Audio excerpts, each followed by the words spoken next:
जी हाँ, तो अर्थव्यवस्था से लेकर आतंकवाद और तमाम मुद्दों पर मोदी ने कांग्रेस पर तीखे हमले किए और एक तरह से चुनौती दी है कांग्रेस को कि अटल बिहारी वाजपेयी के जो शासन में 6 साल थे एनडीए सरकार के, उसकी अगर वो तुलना चाहे तो यूपीए सरकार के 10 साल के कार्यकाल से कर ले।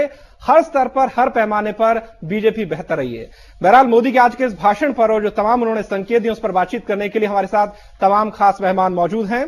हमारे साथ स्टूडियो में मौजूद हैं बीजेपी नेता संबित पात्रा। इसके अलावा हमारे साथ अहमदाबाद से मौजूद हैं अमी बेन याग्निक, जो कि गुजरात कांग्रेस की प्रवक्ता हैं। इसके अलावा हमारे साथ जुड़े हैं जेडीयू के सांसद साबिर अली साहब और साथ ही साथ हमारे साथ स्टूडियो में मौजूद हैं पत्रकार शिव कुमार राय।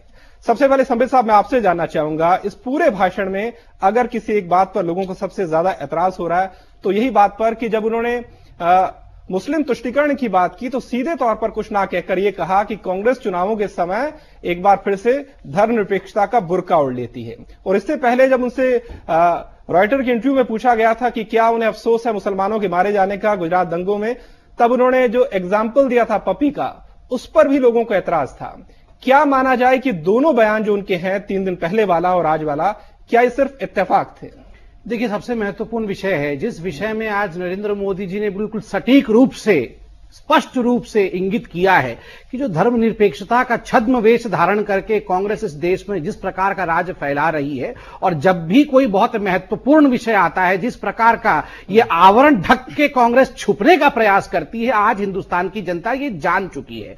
2-3 बहुत महत्वपूर्ण विषय है। इसी विषय को बार बार बीजेपी ने सेक्युलरिज्म का बूगी कह के संबोधित किया है कि जो भी विषय हो, आप देखिए गुजरात में किस प्रकार का डेवलपमेंट रहा, अटल बिहारी वाजपेयी जी के समान एनडीए ने हिंदुस्तान में किस प्रकार का एक नक्शा रखा, उसे खुद कांग्रेस की सरकार मांगती है।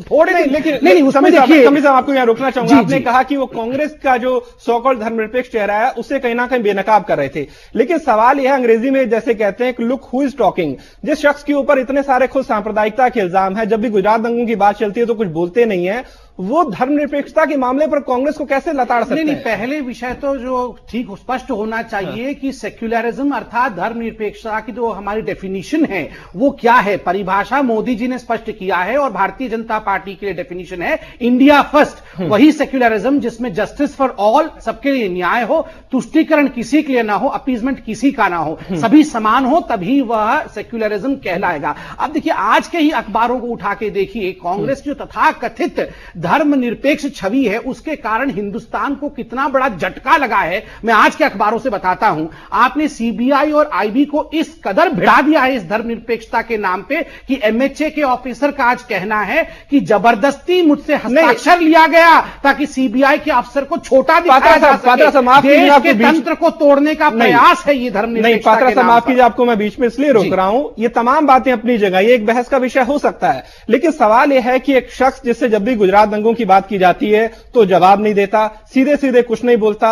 अगर आप सांप्रदायिकता पर बोल नहीं सकते हैं, दंगों पर बोल नहीं सकते हैं, तो आपको किसने नैतिक हक दिया कि आप सामने वाली पार्टी को उसकी छद्म धर्मनिरपेक्षता पर सवाल करें? एक सेकंड का टाइम दीजिए, मैं इसका जवाब देना चाहूंगा। बहुत बहुत महत्वपूर्ण विषय आपने 2002 के दंगों का विषय उठाया है और किसने कहा कि हम जवाब नहीं देते हैं? नहीं, मोदी साहब तो कभी सीधे तौर पर कुछ नहीं कहते। मोदी साहब अभी जो रॉयटर में इंटरव्यू मोदी जी ने दिया है उसमें उन्होंने स्पष्ट रूप से कहा है, और मैं बिल्कुल सशब्द उसे रिपीट कर रहा हूं, उन्होंने कहा है हिंदुस्तान का सुप्रीम कोर्ट न केवल हिंदुस्तान में अपितु पूरे विश्व में उसका एक वजूद है, और उसी सुप्रीम कोर्ट ने मुझे क्लीन चिट दिया है, उसके एसआईटी ने मुझे क्लीन चिट दिया है। और देखिए व्यक्तिगत, लेकिन उस क्लीन चिट को भी तो चैलेंज किया गया है ना। चैलेंज देखिए, आपके मलियाना में, मेरठ में 84 के दंगों का, इन सबको भी तो चैलेंज किया गया है, तो पलड़े में सभी रखा हुआ है। हिंदुस्तान की जनता देख रही है। जिस 2002 के दंगे के विषय में हम बात कर रहे हैं, 34% मरने वाले हिंदू भी तो थे। ये हिंदू मुस्लिम का कार्ड प्लीज मत खेलिए।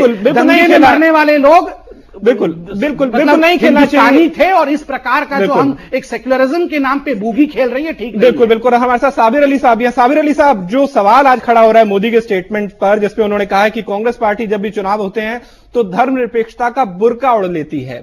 धर्मनिरपेक्षता का चोला नहीं बोला, बुर्का बोला है। और उससे पहले जब उनसे पूछा गया था कि जो मुसलमान मारे गए आपको अफसोस है, तब उन्होंने कहा था कि एक पपी भी आ जाता है तो अफसोस होता है। आपको लगता है कि जब भी वो इस तरह के शब्द बोलते हैं, क्या ये सिर्फ इत्तेफाक है कि उस तरह की बात कह जाते हैं, या कुछ सोच समझ कर कहते हैं?